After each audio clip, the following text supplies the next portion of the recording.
Election act 2024 की second amendment मेरे सामने है, जो कौमी असेंबली की कायमा कमेटी ने आज अक्सरियत से मंजूर कर ली।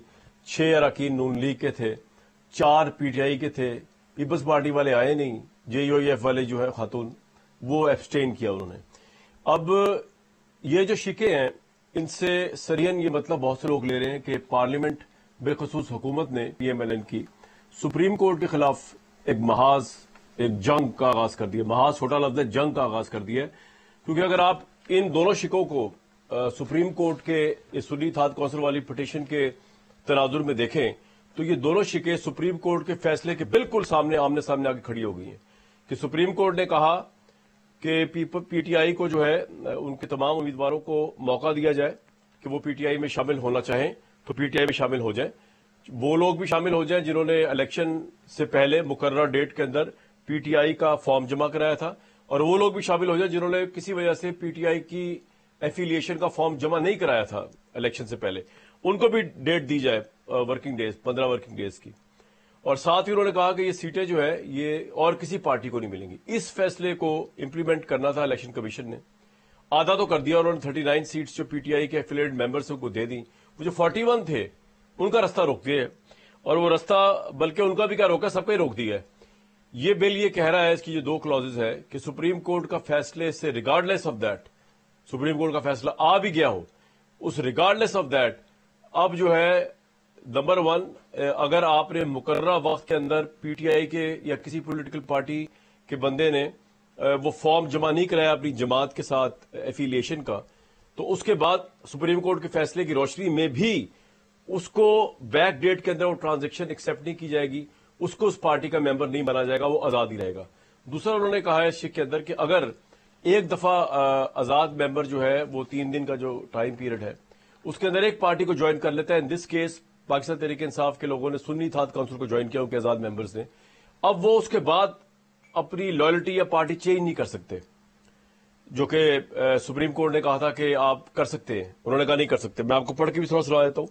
इसके अंदर लिखा हुआ है amendment in section 66 of election act, जिसमें लिखा हुआ है notwithstanding anything contained in this act और any other law for the time being in force और any judgment, decree or otherwise of any court, including the Supreme Court and Higher Court, contesting, he shall be deemed to be considered as an independent candidate and not a candidate of any political party. An independent candidate shall not be considered as the candidate of any political party if a later stage he likes a settlement. यानी वो बाद में change नहीं कर सकेगा। जो आपको मैंने उर्दू बताई उसी की इंग्लिश पढ़ लो। अमेंडमेंट ऑफ सेक्शन 104, जिसमें लिखा हुआ है it shall not be eligible for the quota in the reserve seats at later stage, यानी कि अब बाद में जिन पार्टी ने अपनी स्पेशल सीट्स नहीं दी होंगी, ये भी लिख दिया है इसके अंदर, जिस पार्टी ने, जैसे सुन्नी इत्तेहाद काउंसिल अपनी स्पेशल रिजर्व सीट्स नहीं दी हुई थी माइनॉरिटीज की भी और औरतों की भी, तो जिस पार्टी ने नहीं दी होंगी उनको नहीं मिलेंगी बाद में। सुप्रीम कोर्ट ने दे दी थी और सुन्नी इत्तेहाद काउंसिल को छोड़कर पीटीआई को दे दी। ये कह रहे हैं कि it shall not be eligible, no party shall be eligible for the quota in the reserved seats at later stage. The consent of an independent returned candidate once given the joining a political party for purpose of clauses 6 of Article 51 or clause 3 of Article 106 shall be irrevocable. एक दफा आपने party join कर ली, आप दोबारा दूसरी party में जा नहीं सकते। अब इस वक्त 2 राय इसके बारे में लॉयर्स की। कुछ लॉयर्स कह रहे हैं कि ये सुप्रीम कोर्ट का फैसला रुक जाएगा इससे, और अब ये जो है 2017 का एक्ट है तो 2017 से इसके ऊपर ये इंप्लीमेंट होना शुरू हो जाएगा। दूसरा ये कह रहे हैं कि ये सुप्रीम कोर्ट का फैसला जो है ये इसके ऊपर रेट्रोस्पेक्टिव के अंदर देखा नहीं जा सकता, वो फैसला हो चुका है, और अगर ये फैसला नहीं मानेगी पार्लियामेंट या ये गवर्नमेंट जो है तो उसके बाद होगा ये कि सुप्रीम कोर्ट इसको स्ट्राइक डाउन कर देगी। ये दोनों इसके ऊपर वो है। हुकूमत की यहां से 2 परेशानियां नजर आ रही हैं। एक परेशानी तो इमरान खान ने जो प्रपोजल पेश किया, अगरचे फौज ने उसको रिजेक्ट कर दिया आज की डेट तक, और आगे भी मुझे लगता है रिजेक्टेड ही समझे उस प्रपोजल को, जिसमें उन्होंने कहा है कि नून लीग असल फसाद की जड़ है और आए हम आपस में बैठ के मामला तय करते हैं। एक ये शायद गवर्नमेंट के लिए परेशानी का सबब हो सकती है बात कि अगर ये हो गया तो, हालांकि एस्टैब्लिशमेंट क्लियर है कि ये नहीं होगा, कि ये नहीं होने जा रहा।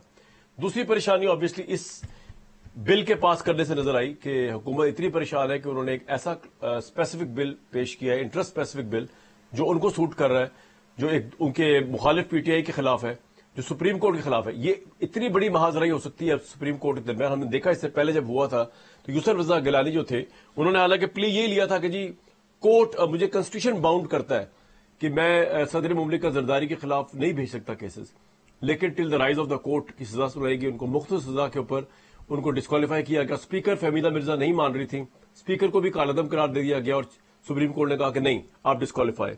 अब इस कॉन्टेक्स्ट में ये महाजराई दोबारा शुरू हो गई है। ये किसका सर लेके जाएगी, प्राइम मिनिस्टर का, स्पीकर का, या फिर ये तय हो जाएगा और सुप्रीम कोर्ट इस पे पार्लियामेंट की सुपीरियरिटी या सुप्रीमेसी या इस लॉ की सुप्रीमेसी तस्लीम कर लेगी। ये असल आज की बात है। आबिद शेर अली साहब, आप लोग बुखलाए हुए हैं दो वजूहात की वजह से कि इमरान खान के यू टर्न ने, जिसमें उन्होंने एस्टैब्लिशमेंट के साथ हाथ बढ़ाने की बात की, उसने आपको परेशान कर दिया। अगरचे एस्टैब्लिशमेंट क्लियर है, वो कोई एग्रीमेंट कर रहा है किसी पार्टी के साथ जिससे 9 में किया, इससे पहले कि माफी मांगे पार्टी का सरबराह।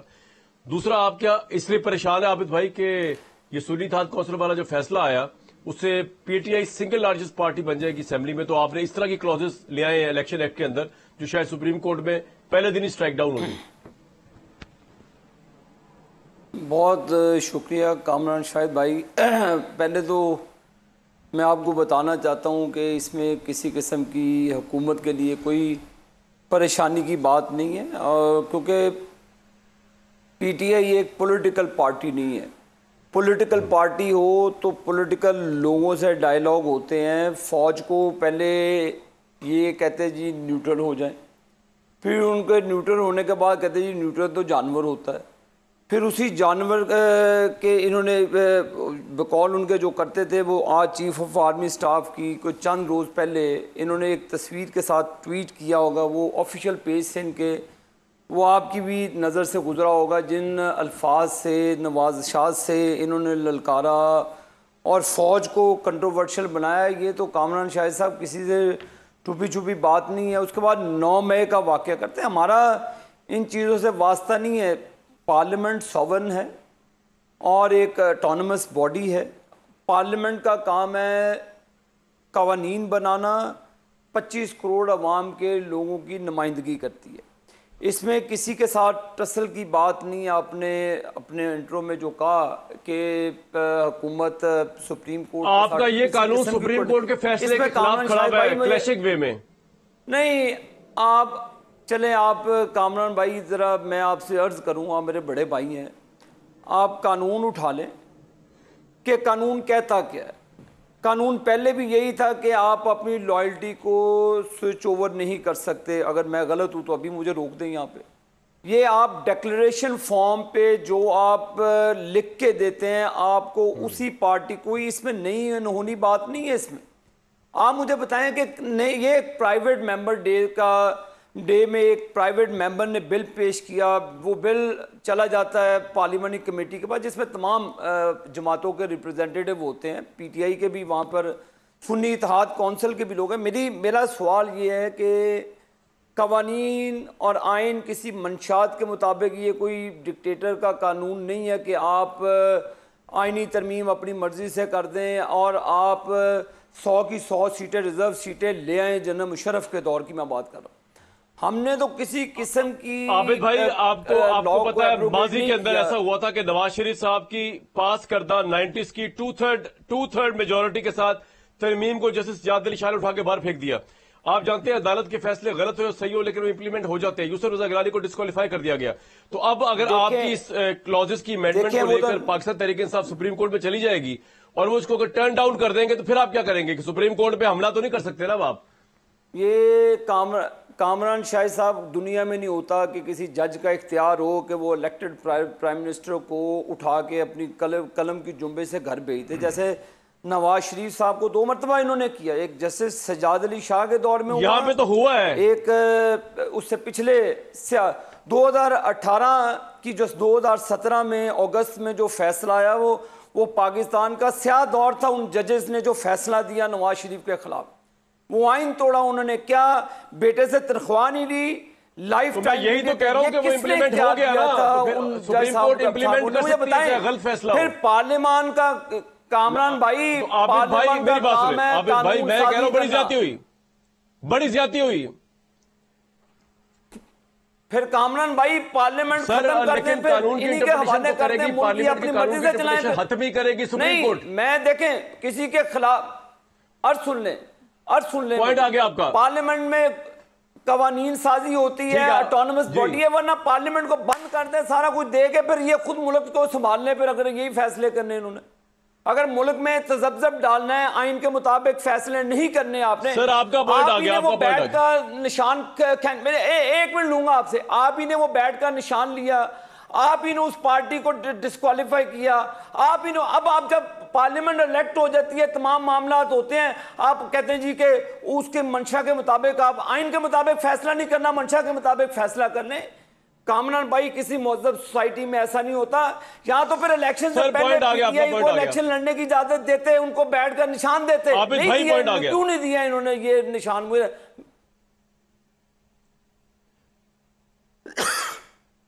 पॉइंट आ गया आबिद भाई, आपका पॉइंट आ गया। एक तो बात ये थी कि पूरे चीफ जस्टिस काजी फाइज ईसा समेत सबने कहा कि जो बल्ले का निशान छीन जाने का फैसला था उसको इलेक्शन कमीशन ने मेलाफाइडा तरीके से जो है उसको इंटरप्रेट किया गया, ये निशान छीना गया था लेकिन पार्टी को खत्म नहीं किया गया था, नंबर 1। नंबर 2 ये कि आप जो फरमा रहे हैं बिल्कुल ठीक कह रहे हैं, आप मेरे पॉइंट को इंडोर्स कर रहे हैं कि सुप्रीम कोर्ट ने, मैं आपकी बात मान लेता हूं, गलत यूसुफ रजा गिलानी को फारिग किया, गलत नवाज शरीफ को फारिग किया, नवाज शरीफ साहब को, गिलानी साहब को। हुआ क्या? At the end the will of the Supreme Court was enforced और imposed upon all of you. तो फिर आज ये मुख्तलिफ कैसे होगा अनलेस कि आप सुप्रीम कोर्ट में फिजिकल हमला कर दें। अजहर सिद्दीक साहब और मुर्तजा सोलंकी साहब बहुत वार्म वेलकम है। अजहर सिद्दीक साहब, सुप्रीम कोर्ट पार्लियामेंट को बंद कर दे, पार्लियामेंट को ताले लगा दिए जाए। अजहर साहब आप चाहते क्या है? ये तो सुप्रीम कॉन्स्टिट्यूशन में भी लिखा हुआ है कि अगर एक बंदा जो है उसने अपनी पार्टी, आजाद बंदे ने पार्टी को डिक्लेयर करना है, अगर ज्वाइनिंग देनी है वो 3 दिन में करेगा। सुप्रीम कोर्ट ने उसको भी ओवरराइड कर दिया, कॉन्स्टिट्यूशन को उन्होंने कह दिया 15 दिन, 15 वर्किंग डेज, वो जाके 28-23 बनते हैं। तो आपके ख्याल में सुप्रीम कोर्ट ओवरस्टेप नहीं कर गई थी, इसलिए रिएक्ट सही नहीं किया पार्लियामेंट ने इस वक्त? अजहर सिद्दीक साहब बहुत शुक्रिया। अपने ना 13 जजेस बैठे थे, अब 11 जजेस हम मेरे से भी तो बहुत अक्लमंद हैं, मैं बाकी किसी की बात नहीं कर रहा। दुख और अफसोस इस मकाम का है कि पूरी दुनिया में जग हसाई हो रही है हमारी इन इश्यूज़ के ऊपर। इस पार्लियामेंट ने जो बेतौकीरी की है ना आइन पाकिस्तान 1970, हमें इसका तो बड़ा फिक्र है। आइन में लिखा था 90 दिन में इलेक्शन होने हैं, मैंने तो नहीं लिखा था ना, इसी पार्लियामेंट ने लिखा था ना। इस पार्लियामेंट ने पता क्या किया, उस 90 दिन को उठाकर बाहर फेंक दिया इन्होंने, आइन तोड़ा इन्होंने। आर्टिकल 6 नहीं लगना चाहिए था। अच्छा आगे चलते हैं एक स्टेप। इसी पार्लियामेंट ने क्या किया, इलेक्शन की डेट देने का इख्तियार था सदर पाकिस्तान को, कौमी असम्बली का और सूबाई असम्बली को, गवर्नर का। इन्होंने सेक्शन 57 में तरमीम की, वो चैलेंज किया हुआ मैंने, और बाकायदा नोटिस हो गए हुए हैं। इसी पार्लियामेंट में जो अभी आप जिक्र कर रहे हैं कि नवाज शरीफ और 2 वज़ीर-ए-आज़म, सर बड़ी माजरत के साथ 18वीं तरमीम के ज़रिए 62(1)(f) मैंने और आपने नहीं डाला, 62 और 63 मेरा और आपका काम नहीं है। 18वीं तरमीम के बाद डाला कि एक बंदा तौहीन अदालत करेगा ना, सज़ा 1 सेकंड की भी हो गई है, वो मैं यानी इमरान खान को तोशाखाने में डिस्क्वालीफाई क्यों किया? भाई वही प्रोविजन को सामने रख के किया ना आपने, क्यों किया डिस्क्वालीफाई? एक बड़ी सीरियस सी बात है। वो 21 सितंबर 2022 का फैसला पढ़ लें, वो चौके पढ़ते ही हैं ना सारे। अब इससे आगे चलते हैं, हम जरा एक स्टेप आगे चलते हैं। वो ताहियात नाहली का 62(1)(f) था, वो क्वालिफिकेशन स्टैंडर्ड थे, 232 में तरमीम की इन्होंने और 5 साल रिस्ट्रिक्ट कर दिया। हमारी सुप्रीम कोर्ट ने ये नहीं कहा। पॉइंट ये है कि अब पार्लियामेंट ने अपनी विल दे दी है, अब पार्लियामेंट सुपीरियर है कि आपके नजदीक सुप्रीम कोर्ट सुपीरियर है? सर मेरी बात सुने, आप अपना ना पूरी दुनिया के कवानीन पढ़ लेते हैं। ये जो अमेंडमेंट आई है ना सर, पूरी दुनिया, अभी कोई अमेंडमेंट नहीं आई है, अभी तो सिर्फ एक कमेटी ने पास किया है। पहले मैं आपके सामने रखता हूं, पूरी दुनिया के कवानीन पढ़ लें। एक ग्रैंड नॉर्म है, एक basic structure of the sir हो ही जाएगी ना फ्राइडे को। नहीं सर सुन तो लेना, basic structure of the constitution पढ़ लेना। आप फंडामेंटल राइट्स के खिलाफ केस नहीं बन सकते, ट्राइकॉटमी ऑफ पावर्स के खिलाफ केस नहीं बनते। आइन में लिखा हुआ है, अब आइन में लिखा हुआ है, यानी आर्टिकल बड़े क्लियर है ना जी, अपना 106 क्लियर है, 51 क्लियर है कि हिस्सा बा मुताबिक जुस्सा मिलना है जो पार्टी का।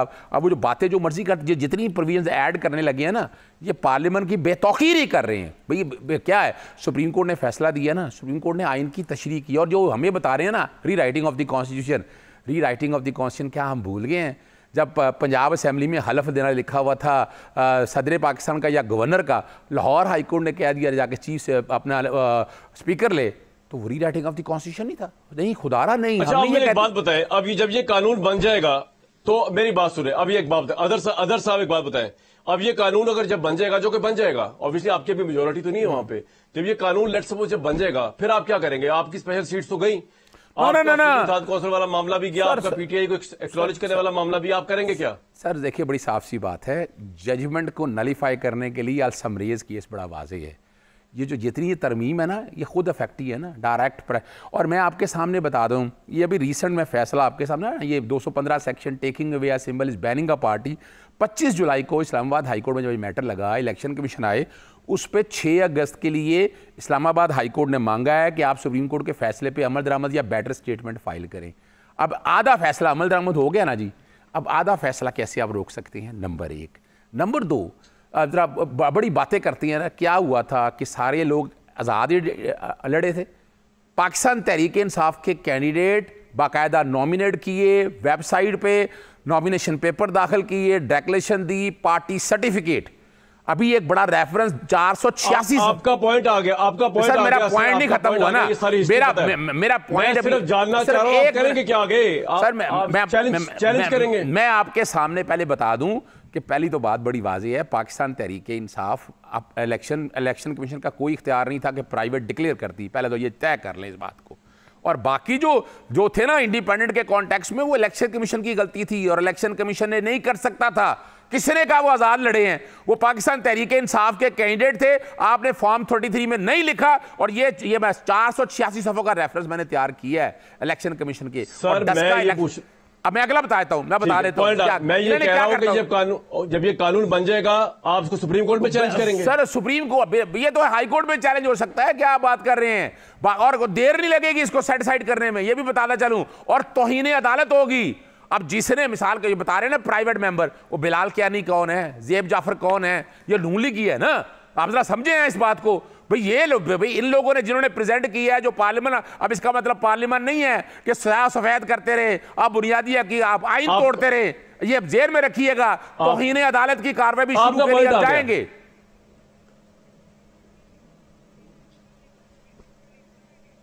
पॉइंट आ गया आपका। सोलंकी साहब, 2 चीजों पे आपकी रहनुमाई लेनी है। एक तो ये कि ये जो आज आया ये बिल बन जाएगा, ऑब्वियसली इस मंशा से लाया गया है कि सुन्नी थाद कौंसिल वाला जो सुप्रीम कोर्ट का फैसला है इसको सेट असाइड किया जाए। आपके नजदीक सुप्रीम कोर्ट में अब ये चैलेंज हो जाएगा, या इतनी आसानी से हुकूमत जो है वो कर लेगी इसको, और ना सुप्रीम कोर्ट कुछ करेगी, इसके ऊपर रिट दाखिल भी हो जाए? और आपको क्या लगता है कितनी बड़ी महाजरी होने जा रही है? साथ ही मुझे इसका भी जवाब दीजिएगा कि इमरान खान साहब ने जो टर्न मारा है, जिसमें नून लीग को मूर्ति इल्जाम ठहराया है अपने तमाम मसाइल का फौज के साथ, और कहा है कि इन्होंने लड़वाया है, आपके ख्याल में इमरान खान के ज़हन में क्या आया? क्योंकि इस्टेब्लिशमेंट कोई बैकडोर चैनल इमरान खान के साथ नहीं है। इमरान खान इस वक्त सुप्रीम कोर्ट के फैसलों की रोशनी में बहुत अपर हैंड लिए हुए हैं, अवाम में भी पॉपुलैरिटी उनकी है, तो उनको क्या जरूरत पड़ी है इस वक्त हाथ मिलाने की इस्टेब्लिशमेंट के साथ? अगरचे वो हाथ झटक दिया इस्टेब्लिशमेंट ने, बट इन दोनों चीजों पर जरा अपनी राय तो दीजिए। जो कुछ आज हुआ है, मेरे ख्याल में पाकिस्तानी मुआशरे के अंदर जो पोलराइजेशन है, तकसीम, उसकी इंतहा का एक इजहार है कि अब हम उस हालत में पहुंच गए हैं कि पार्टी अपनी अपनी, आइन अपना अपना और कानून अपना अपना, और अब इसमें आप शामिल कर लें कि सुप्रीम कोर्ट भी अपनी अपनी। सुप्रीम कोर्ट और हाई कोर्ट्स के वो फैसले जो मुझे अच्छे लगते हैं वो दुरुस्त हैं, और जिसके खिलाफ हैं वो उनको ठीक नहीं लगते। ये पहली दफ़ा नहीं हुआ। आप याद करें कि जब कौमी असम्बली को गैर आइनी तरीके से तहलील किया गया, तो हमारे पीटीआई के दोस्त इसी को जवाज़ बना कर कह रहे थे कि जी सुप्रीम कोर्ट की क्या मजाल है कि जी वो जो पार्लिमान की जो कार्रवाई है उसके अंदर मुदाखलत कर ले। उस वक्त के वजीर कानून और जो बाकी लोग थे वो क्या कह रहे थे कि जी हमने आर्टिकल 5 को इन्वोक करके जो असेंबली तहलील की है वो बिल्कुल ठीक की है। लेकिन बाद में आपने देखा, अभी मेरे भाई बता रहे थे कि 13 जजेस ने ये कहा, उस वक्त भी 13 जज थे, इस दफ़ा तो आपको कुछ तकसीम और कुछ नज़र आती है ना कि कुछ के किसी एक मसले पर क्या क्या सोच है, कुछ डिसेंट है, मुख्तलिफ है। 13 जजेस का उस वक्त की सुप्रीम कोर्ट का मुत्तफ़िका फैसला था कि जिस तरीके से स्पीकर ने इस आर्टिकल 95 के तहत तहरीक अदम एतमाद को बिल्कुल बुलडोज करके, मेरे ख्याल में आप गुफ्तगू कर लें तो मैं चुप करके सुनता हूं, क्योंकि जब आप तकरीर दिल पजीर फरमा रहे थे तो मैंने बात नहीं की। अगर आप इस तरह से करेंगे तो फिर आप बैठकर प्रोग्राम करें,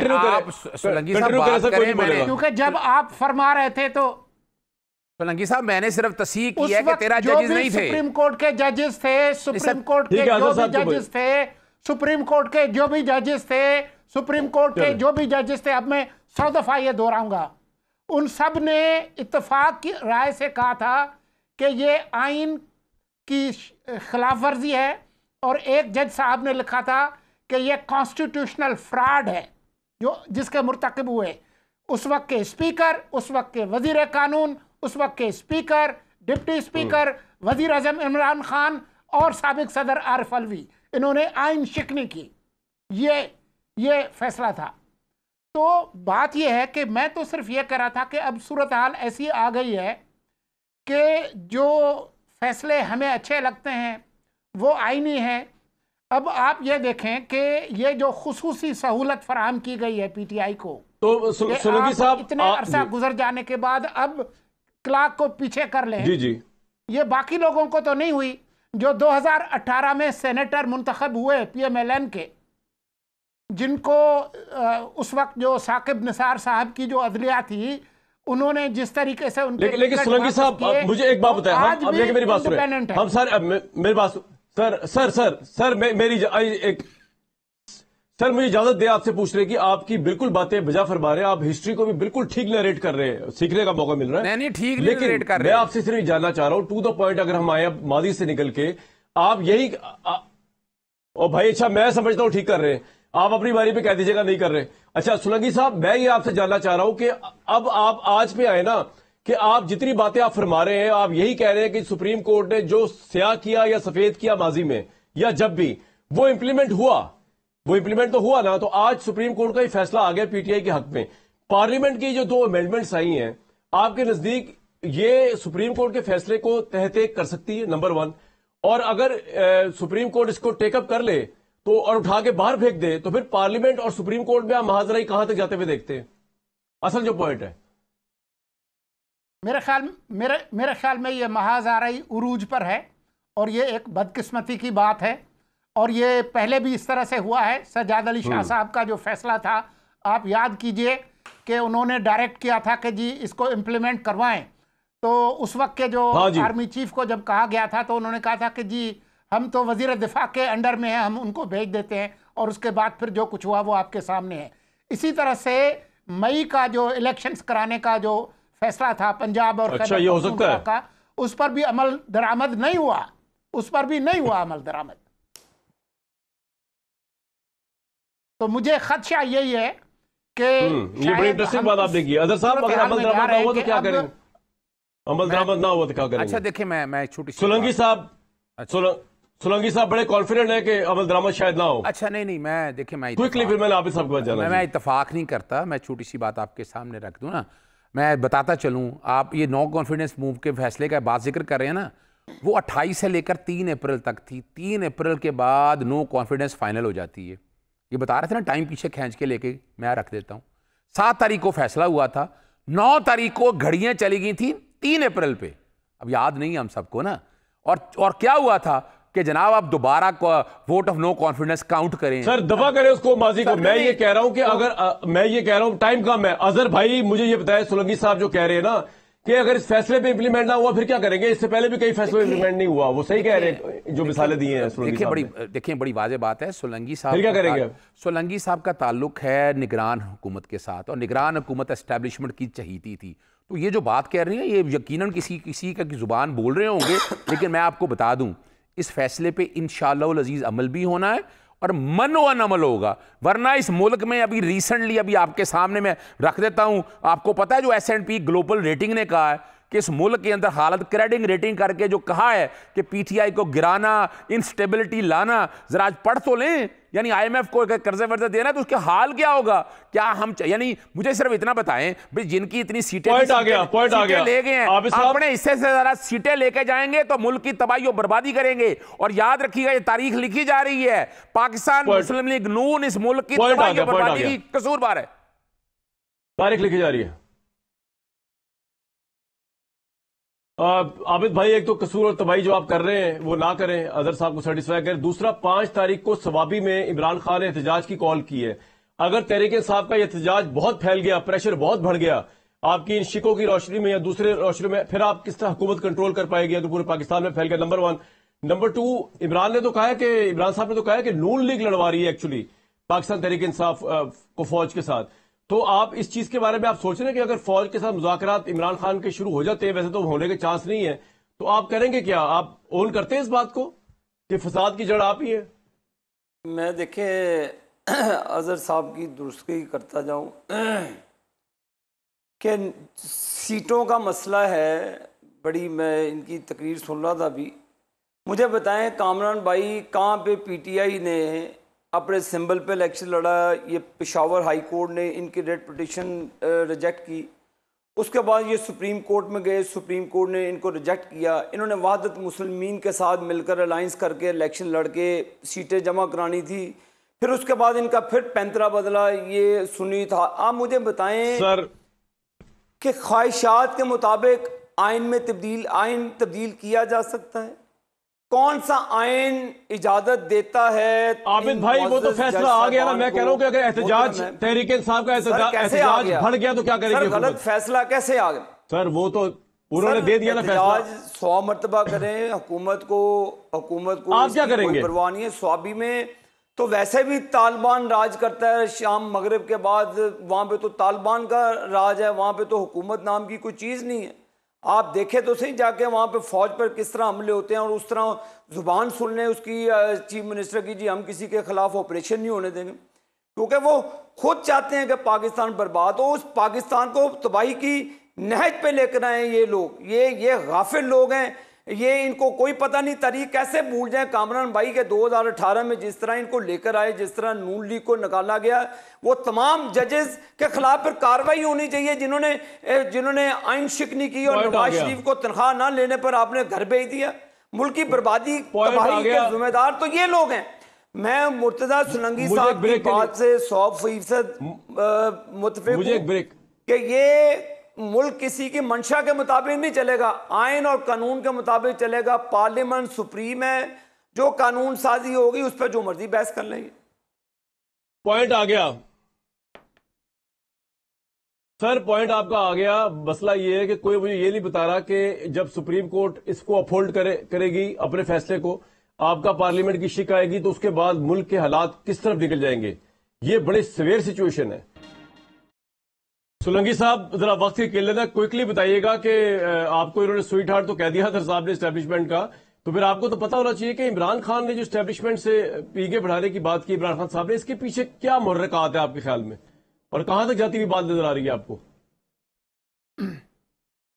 मुझे बड़ी खुशी हुई कि हमारे जो वकील भाई हैं, जो कि तहरीक इंसाफ के अब रहनुमा भी हैं, उन्होंने कहा कि निगरान हुकूमत इस्टेब्लिशमेंट की थी, उन्होंने बनाई थी।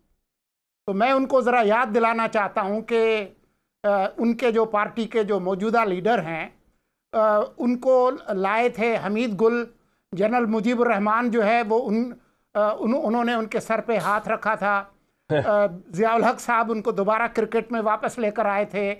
और आगे चले तो जनरल पाशा, जनरल ज़हीरुल इस्लाम, जनरल फैज़ हमीद, और वो खुद अपने मुंह से कह चुके हैं कि जी सारी कानून साजी जो है वो इस्टेब्लिशमेंट कराती थी। इनके पार्टी के जो आज भी सदर हैं, परवेज़ इलाही साहब, वो आज भी सदर हैं, उन्होंने कहा था कि इनकी नेपिया भी इस्टेब्लिशमेंट तब्दील करती थी। तो मतलब किस मुंह से जो है वो निगरान हुकूमत को, जो कि एक आईनी अमल की पैदावार है, इस तरह की बात करते हैं। मुझे खुद समझ नहीं आई। लेकिन ये जो बात मेरा सवाल आपने जो मुझसे पूछा, अब मेरा सवाल जी, आपका जो सवाल है वो ये है, मैं समझता हूं कि उन्होंने सारे हरबे इस्तेमाल कर लिए।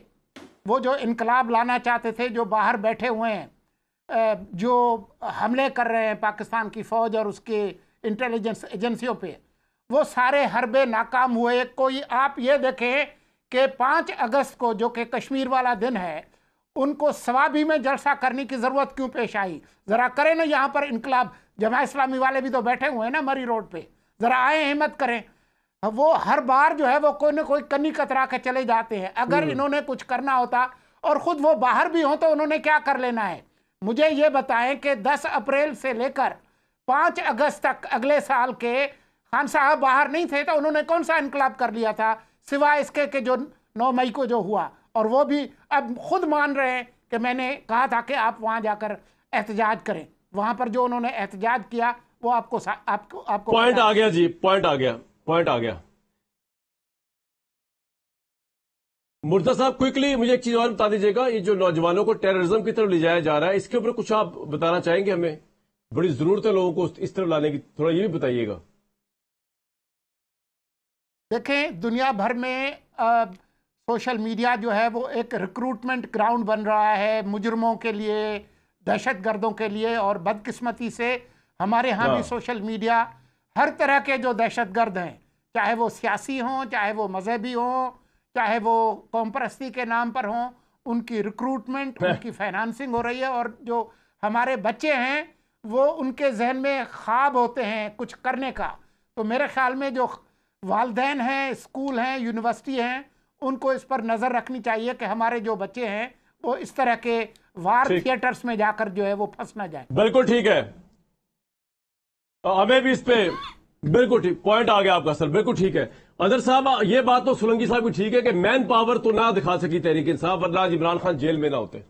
तो आप आउट ऑफ डेस्पिरेशन डील्स की बात कर रहे हैं, अब तासुर ये उभर रहा है। अच्छा देखिए, सोलंकी साहब ने जो मैंने इल्ज़ाम लगाया था इन पे, उन्होंने खुद साबित दे दिया। डॉक्टर अनवर सजाद साहब की एक बात है, सफाई निस्फ़ इक़बाल जुर्म है, बजाय अपनी क्लैरिफिकेशन देते वो बताना शुरू हो गए।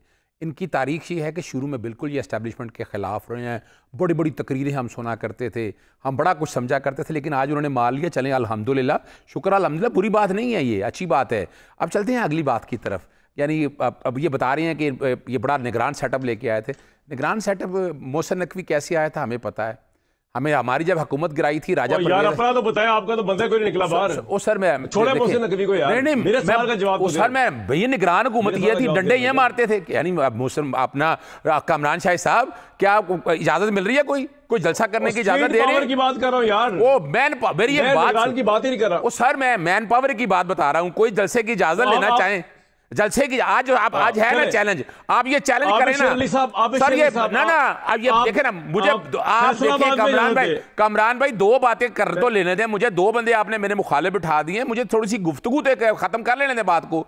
देखिए, हमारा बड़ा वाज़ेह तौर पर मौक़िफ़ है, बता दें कोई जलसे की, आज जलसे की इजाजत देना वफाकी और सूबाई हुकूमत डरे हुए हैं, अभी इस्लामाबाद में नहीं करने दे रहे, वहां कंटेम्प्ट की प्रोसीडिंग चल रही है। खुदारा don't make fun of this notion, आप जलसे की इजाजत दें, फिर देखिएगा क्या होता है। छोड़ें इस बात को। आबिद साहब से बात करें, आबिद साहब से बात करें। आबिद भाई, फैसलाबाद में। जी सर, फैसलाबाद में करें आबिद साहब, जलसे की परमिशन देने हिम्मत है तो शेयर बन जाए। वो आए जी सर, जलसे की परमिशन देने करें। कामरान भाई, क्या मसला हो गया? किसने जलसे करने से रोका हुआ है? हमने बिल्कुल नहीं रोका। आए 100 मरतबा वो कहते ना, वो घोड़ा दे, वो घोड़े का मैदान। मुर्तज़ा सोलंकी साहब इतने काबिल एहतराम है हमारे लिए, जिस तरह से जो ज़ुबान इस्तेमाल की है, मैं उसकी मजम्मत भी करता हूँ। वो बड़े काबिल एहतराम है, सीनियर जर्नलिस्ट भी हैं। तो जिस तरह के अल्फाज उनके ख़िलाफ़ चुनाव हुआ तो उनके अंदर बेहतरी लानी चाहिए। मैं PTI को कहता हूँ, आ जाएँ फैसलाबाद में जलसा करें, ज़रूर अपना शौक़ पूरा करें। लेकिन मैं आपको बताता चलूँ एक कानूनी नुक्ता, कि अगर कोई सुप्रीम कोर्ट के फैसले में कोई सुकम हो, कोई नुक्ता एतराज़ हो, तो पार्लियामान सोवरेन है और वो उस एतराज़ को दूर करने के लिए अमेंडमेंट कर सकती है, उसको ठीक कर सकती है। भारत ने पाकिस्तान पर एक बड़ा मजे का खेल इल्जाम लगाया कि पाकिस्तान के SSG के कमांडो जो है मकबूजा कश्मीर के अंदर उनके खिलाफ, उनकी फौज के खिलाफ कार्रवाइयां कर रहे हैं। बेटे राशिद साहब, ये इस जो इन्होंने इल्जाम लगाया, इसमें कितना सब्सटेंस है और क्या हकीकत है? देखिए, ये इल्जाम तो बहुत मजाका खेज है और ये हकीकत अभी उन पे मुतबिक हुई है। मैं हैरान हूँ क्योंकि अभी मोदी ने द्रास में कारगिल की एक एनिवर्सरी पे तकरीर करते हुए पाकिस्तान पे हमले की धमकी दी थी और कहा था कि पाकिस्तान दहशतगर्दी को फरोग दे रहा है।